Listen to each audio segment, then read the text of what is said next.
Hello friends, সবাই কেমন আছো? আজ হচ্ছে সরস্বতী পুজো। তো সরস্বতী পুজোতে সবাইকে জানাই অনেক অনেক ভালোবাসা বলে আমার এই ছোট্ট একটা মিনি ব্লগ দিলাম।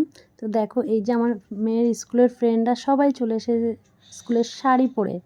আর দেখো এক এক সুন্দরীকে কত সুন্দর লাগছে। দেখো, আমি ক্যামেরার সামনে নিয়ে দেখিয়েছি। আর আমার মেয়ে জানো তো, এই যে আমার সুকন্যা, এই যে দেখো চুল বেঁধে নিয়েছে, খুব খুশি ও আজকে মাথায় চুল লাগিয়েছে। আর আজকে আসছিলাম স্কুলে। এই যে হচ্ছে আমার ফ্রেন্ড, ও তো ভিডিওর সামনেই আসতে চায় না, খুব লজ্জা পায়। যাই হোক, জোর জবরদস্তি আমি নিয়ে এসেছি। ও তো লুকাচ্ছিল, তাও আমি বললাম কিচ্ছু করার নেই, ফ্রেন্ডদের কথা শুনতে হয়। তো ঠিক আছে চলো, তখন বকবক করে ছেড়ে দিয়েছে, আর কিছু করার নেই। তারপরে যা হলো, এই লাইনটা 1 ঘন্টা ঠেলে ঠেলে গিয়ে লাইন দিয়ে, কে কে আমাদের মতো রকম লাইন দিয়ে প্রসাদ নিয়েছে বলো?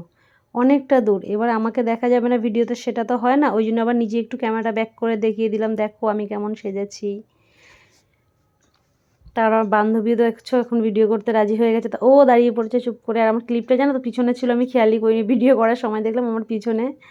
আর ক্লিপটা লেগে আছে, তো কিছু করার নেই। যাই হোক, হয়ে গেছে, যেটা এটা কিছু করা যাবে না। আর এই যে আমরা দুজন খুব ইয়ার্কি মারছিলাম,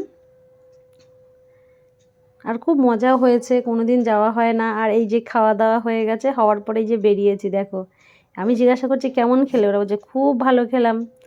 যাই হোক, খুব ভালো তো এমনিই খেতে চায় না, আবার ওইখানে গিয়ে খুব ভালো খেয়েছে নাকি। আর লাইন দেখো, এত লাইন, মানে ফ্যামিলির সবাইকে এই আমাদের স্কুলে বলা হয়। তো যাই হোক, খাওয়া দাওয়ার পর্ব শেষ হয়ে গেল। এবার আমরা গুটি গুটি পায়ে বাড়ি আসবো। মেয়েটার শরীরটাও ভালো না, তাও দেখো নাচছে, খুব জ্বর। যাক ভিডিও